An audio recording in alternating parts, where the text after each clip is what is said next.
Welcome to the Human Capital Innovations Podcast. We're your source for personal, professional, and organizational growth and development, where we share original research, explore industry trends, and interview executives and thought leaders from across the globe. We hope you join us often for practitioner-oriented content around all things related to leadership, HR, talent management, organizational development, and change management. Maximize your personal and organizational potential with Human Capital Innovations Podcast.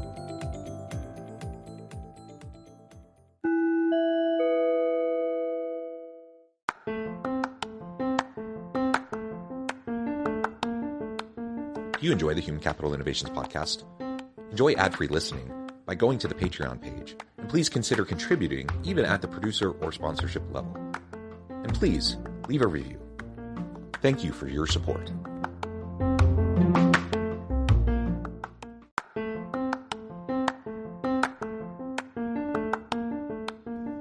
Welcome to the Human Capital Innovations Podcast. In this HCI Podcast episode, I talk with Johnny Crowder about mental wellness in the workplace.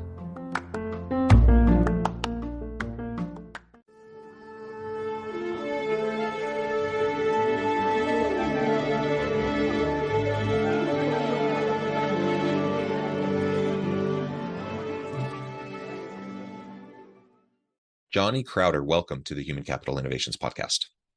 Thank you a ton for having me. Yeah, it is a pleasure to be with you. You're joining us from Florida. I'm south of Salt Lake City in Utah. And today we're going to be talking about mental wellness in the workplace. This is a super important, timely topic. It's always important to consider mental wellness as well as physical wellness of ourselves, of our families, of our people within our organizations. Today, we're going to be focusing in specifically on mental wellness in the workplace. But of course, aspects and principles of what we're going to be talking about will have application in other areas of our lives as well. As we get started, I wanted to share Johnny's bio with everybody. Johnny Crowder is a suicide and abuse survivor, a TEDx speaker, Billboard charting heavy metal musician, and the founder and CEO of Cope Notes, a text-based mental health platform that provides daily support to users in nearly 100 countries around the world.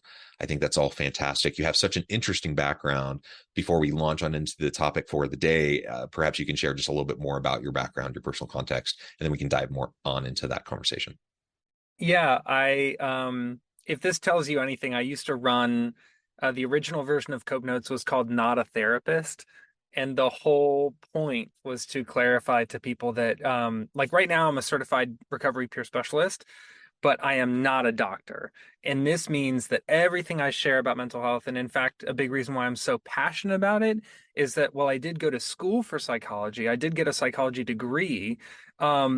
I learned less in my years in college than I learned like in real life living with mental illness. So I always like to stress to people, I'm not telling you what I think you need to do from a clinical perspective.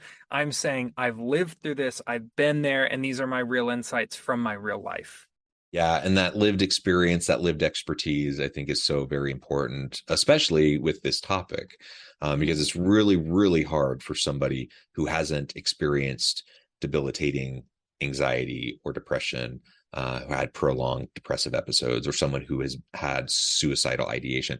It's almost impossible for someone who hasn't experienced that to truly wrap their head around it. You can have some empathy and compassion, and you can try to understand, but it's impossible to really get it if you haven't experienced it yourself. And so bringing that lived expertise and experience to the conversation, I think, is just hugely, hugely important. Of course, we need clinical psychologists and therapists and people with those credentials and that training as well. But I really appreciate you taking the time and the opportunity to share your insights with me and my audience today, to share more about the app, but also just the topic generally, because we are in a mental health crisis and mental health tsunami in the US and really globally.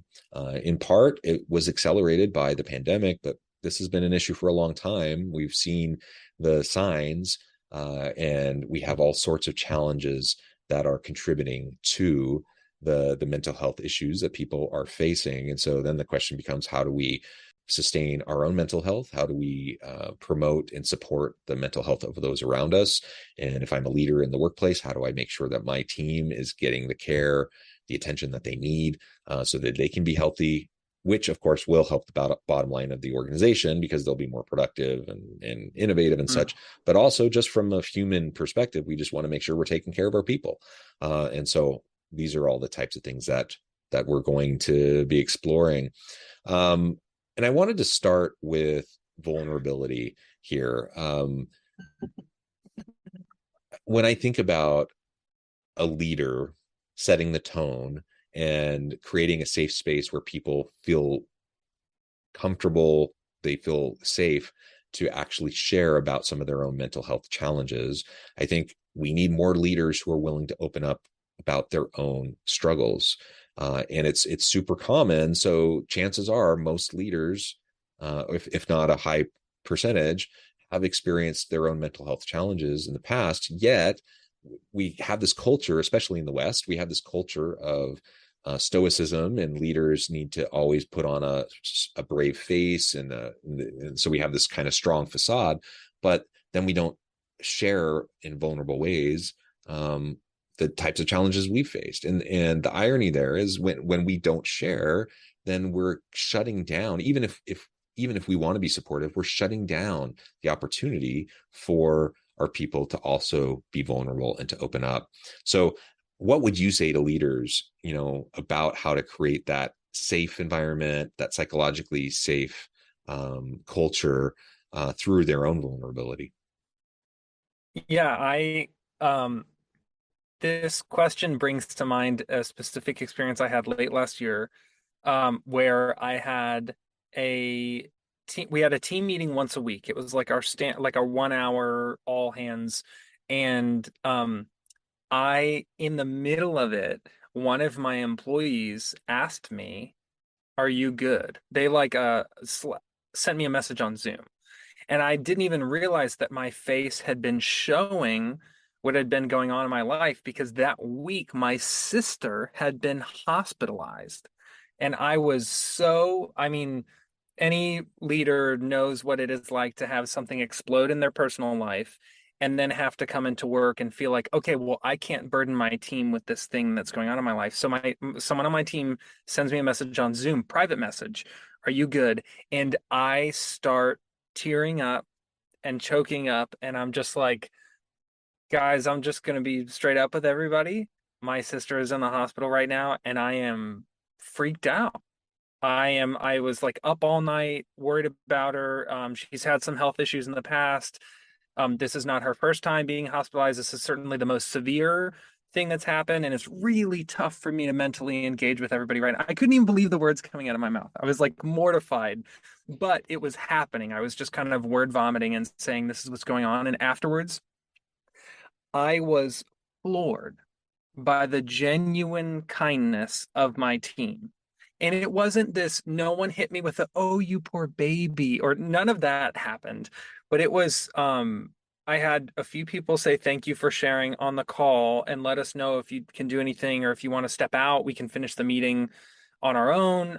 And then the next week, I had team members messaging me saying, like, "Now I feel comfortable sharing what's going on in my life because you did." So I can't say I made the brave decision to share because I knew that I was setting the example. I basically broke down.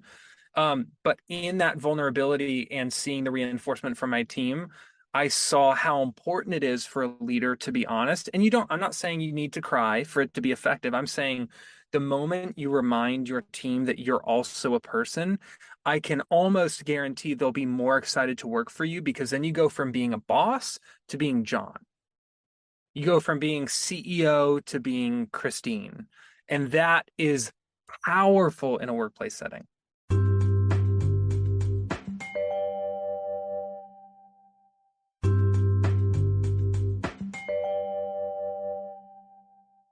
That authenticity and the trust that can come from it will only happen as people are vulnerable. So in this instance, what you're describing is vulnerability around your personal life, your own mental state, your concern for your sister, but Mhm. it could be anything, right? We Totally. have to be vulnerable in order to develop trust. That's like the building block of it. And when people put on a facade and a brave face, you're never really connecting, and you're never really building trust with each other, because you don't feel safe enough to do so. And so that is the crux of it. I need to show appropriate levels of vulnerability to my team to open up the possibility of them also sharing, and just to develop mutual accountability and trust with my team. Everyone talks about how important trust is and open communication and such on the one hand. On the other hand, then we start to talk about vulnerability and people sharing messiness of their personal lives or their mental health state or their physical health, and then all of a sudden people get all nervous and they close up. I'm not sure people always understand the irony there, or just like the disconnect between, what we say we want versus what we're actually doing. And so let's look for those opportunities, and it's all about developing that culture within your team and that safe environment. So what's been your experience in terms of how leaders can foster a culture of mental wellness, always? And so we have times like Mental Health Awareness Month. There are other opportunities that might come up, because there's something that's big in the news that you can address with your team or such. But besides even those big things, like, what are ways that we can start to establish that kind of a culture and environment just on a daily basis, so that people just know they can come and bring their true, whole, authentic self to the workplace, and that together, rising tide lifts all ships, and many hands make light work, and ultimately we can help each other and support each other. Yeah, the first thing that comes to mind is I see so many icebreakers in all hands meetings that are like, "Oh, what's your favorite TV series?" or "What's your favorite ice cream flavor?" and stuff. And I see people doing that and I'm like, that's cool maybe for like the first time anyone's meeting each other, but think about how powerful a question that is deeper could be, and having everybody share publicly, like, what's something that you experienced that none of your coworkers know that you experienced, or what's something. And obviously there are limits. You don't want to just say, hey, tell everyone the most traumatic thing that ever happened to you. Like, use your best judgment, but there are opportunities to kind of encourage people to share a little bit more of their personal life. And I think when leaders talk to me about mental wellness, they think, do I need to do a yoga day, or do I need to do a therapy week or whatever? And it's like, first of all, just for this conversation, abandon all preconceived notions you have about what mental health needs to look like, because sometimes true interpersonal connection with someone at work can do more to mitigate stress and anxiety and depression than any amount of special scented lotion you can put in the bathroom. So I always want to focus on connection. I also want to say that as a leader, if you are, let's say you pose a question like that to everybody, and either we want everybody to answer the question in a meeting. You have to start. You say, for me, when I was a kid, I would get so angry when I played soccer that I would kick the ball out of the field and I would ruin the game for everybody. And it's something that I've had to work really hard on, to not be as competitive, to not lose my temper as easily. And it's even something today that I think about, like, how can I be less competitive and more of a team player? And you showing that gives permission.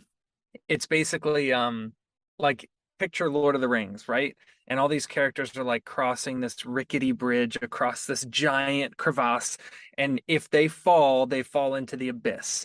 And you are saying, go across the bridge. Everybody go. And there's like rotten wood and the rope is frayed. And I think that's what leaders feel like when they're like, well, why aren't people opening up? Why aren't people telling the truth? But if you as a leader walk halfway across that bridge and bounce on it to show them that it will not break, everybody will follow you. So I always encourage leaders, if you do ask people to open up, you have to be the first to do it and show them, listen, I just opened up and I didn't get fired. The workplace didn't explode. Now I want to encourage you to do the same so that I can do what you just did for me, which is just listen. Yeah, listen, model appropriate vulnerability, and like you said, just demonstrate for your people the safety that is there. I was having a conversation just yesterday. I was in a big retreat meeting, and I'm a university professor. We were having conversations about innovation in the university space and innovation in the classroom, and trying new things. And the culture at the university, and it's this way at many universities, is status quo and like tradition, and innovation is talked about, and people say it's a good thing, but when it comes down to how professors are evaluated, it can be a dangerous thing, because if you try something and it doesn't quite work, then you can get dinged big time, and it could really hurt you and your career, and so on and so forth. So we were talking about, like, how do you just create an environment where professors are willing to innovate and try different things, knowing that sometimes it's not going to quite work out, and that only can happen as you have safety. And so we were talking about trying to convince the provost and the president and some other high level, executive level people at the university to be more open and vulnerable. Now, they're a little bit resistant to do that, because that seems counter to what their model of leadership, and showing a little bit of messiness behind them and who they are and what the work that they do. But we've really encouraged them to do that, to help set the tone, because until you have people from the top modeling that, regardless of what you say, and you may say all the right things, and may say it's important, regardless of all of that, people are still going to be skeptical, they're still going to be distrustful, they're still going to be nervous, all of that. And so you just have to be able to model it for your people, if you want those types of behaviors to become normal and just commonplace in how the organization functions, or how your team functions. And there's no shortcut to that. As you were talking about the rope, or as you were talking about the bridge, I was thinking back to my teenage years when I was a Boy Scout, and I actually, like, we created rope bridges. And so you have this big giant rope bridge. We spend all this time, and then it's like, okay, who's going to walk across it? Well, nobody's volunteering for that, because everyone's nervous. The thing's going to collapse, and you're going to, like, plummet to your death. And so, of course, the person who is helping you to build it, who is teaching you how to do it, they have to be, if they believe that what they were helping you accomplish was the right thing, they have to be the first ones to take that step out. And for us, it's viewed as a leap of faith. For them, if they're confident in what they just did, go out there, model it, demonstrate it. And then all of a sudden everyone realizes, oh, this is completely safe. They have my back. We have each other's back. We can now open up. And I've had that very real experience with an actual rope bridge as a teenager. And that has always stuck with me. And metaphorically, we have those opportunities all the time.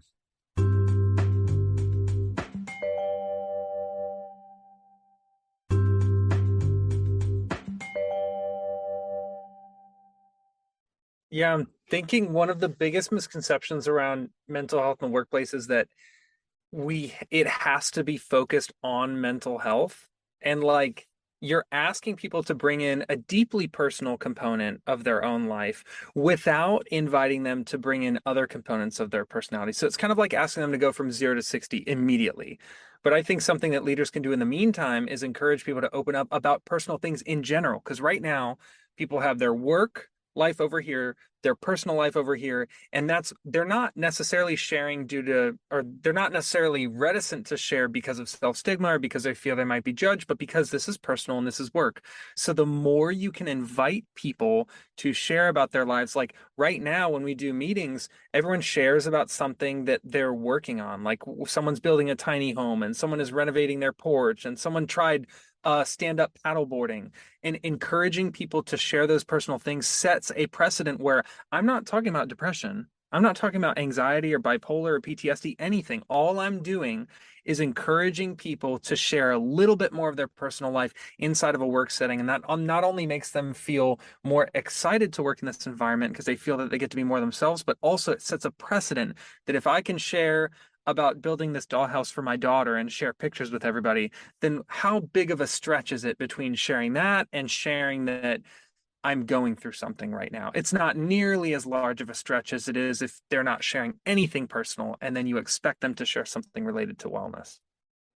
Yeah, absolutely. And it lowers the stakes, right? It just makes it so much easier. And you set the, like you said, you set the precedents. You just help to establish those relationships of trust in very easy ways, relatively easy ways, so that when it gets to the more complicated, harder things, that people, you've built up Totally. that reservoir of trust, and now people are willing to open Totally. up and to share, and now we can support each other. So that's fantastic. We were just talking about some of the ways we can promote this positive culture of mental wellness in the workplace. What are some of the things that leaders and HR teams sometimes do, probably inadvertently? I think people have the best of intentions, but what do they do that actually often stand in the way of mental wellness, that maybe we can start to counteract and get beyond? Yeah, the first thing that comes to mind is there's this massive overgeneralization when it comes to behavioral health, where we say, hey, listen, we have an EAP, just use that. Or we really only need a resource for the few people who are struggling. That, I think, is the most insidious idea inside of workplace culture, is that there's only a couple employees who are experiencing stress or anxiety or depression or burnout or feeling isolated or lonely or guilty or shameful or whatever. If you took a random cross sampling of your employee base, I would not be surprised if north of 80 or 90% of them would self-disclose that they're going through something really challenging, especially in the last couple years. So my encouragement is not to focus on the 1 or 3 or 5% of your employee base that you think needs the most attention. It is to normalize, normalize, normalize, make conversation about mental and emotional wellness a part of your culture. It's in your culture sheet. It's in your onboarding documents. It's on posters on the wall. You mention these words regularly, and not once a year, not once a month, but it is baked into part of your culture so that people are destigmatized to the point where if they say stress or anxiety or depression, I'm just using these as an example, if they say anxiety, they're not the only person in the workplace to utter that word in the past year. That's what makes it scary. But if they've heard it brought up by leadership and by other employees, and it's talked about in the culture documents and it's in newsletters, that exposure does not exacerbate mental illness, which I think is a big misconception. What we do to stand in the way is we make it this fixed, finite, acute, small niche set of people who face this, whereas alternatively we should be focusing on this as a culture where it's like, I don't even care how you feel right now today, mental wellness is still part of our culture. So you could feel amazing, you could feel bottom of the barrel, or anywhere in between. That doesn't change that the conversation about mental health is baked into the culture of what this organization stands for. I love it. Let's bake it in. Let's integrate it, infuse it into all aspects of the organization.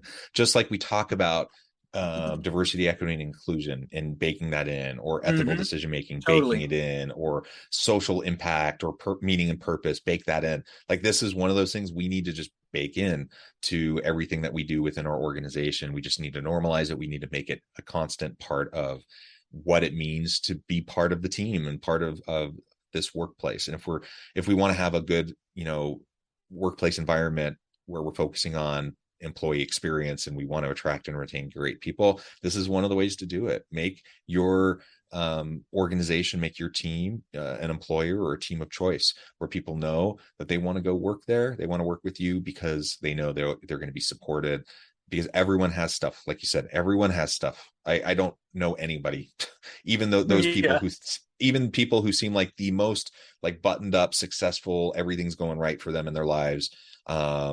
They may have a lot of privilege, they may have wealth, they may have fame, they may have all those things. Everyone's got stuff, and everyone's Mm-hmm. struggling. That's just the world we're in, and that's the nature of the human condition. And so we just need to learn how we can be more supportive. Well, Johnny, this has just been a really fantastic conversation. I really appreciate your insights and sharing all of this with me and my audience. Before we wrap things up for today, I wanted to give you a chance to share with listeners how they can connect with you, find out more about your work, and then give us a final word on the topic for today. Yeah. Quickly, johnnycrowder.com has all of my speaking stuff. It has both my TED Talks. So if you're interested in learning more about my advocacy work, johnnycrowder.com. If you want to learn about Cope Notes and try it for free, you can go to copenotes.com. I'm on LinkedIn. I'm on Facebook. I'm on Instagram at Johnny Crowder Loves You. And my last word on mental health is just the fact that if you are a leader and you're listening to this says a ton about you as a leader, that you spent 25 minutes listening to a conversation about how to foster mental wellness inside of the workplace. This means that you're already in the top 25% or whatever of leaders in the world, because there are leaders out there who don't care enough to listen to a conversation like this, much less to take action. So I just want to encourage anybody listening, don't think, how am I going to become the type of leader who can do this? If you already listened to this conversation, you are the type of leader. You just haven't taken the action yet. Wonderful. Thank you, Johnny. It's been a pleasure. I encourage listeners to reach out, get connected, find out more about what Johnny and his team can do for you. And as always, I hope everyone can stay healthy and safe, that you can find meaning and purpose at work each and every day. And I hope you all have a great week.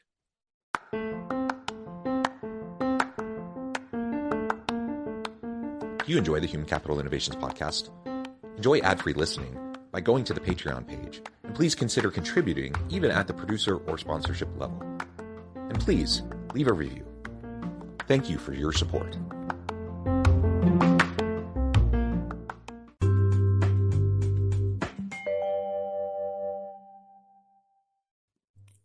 Thanks again for joining us for this episode of the Human Capital Innovations podcast. I hope you stay healthy and safe and that you have a great week.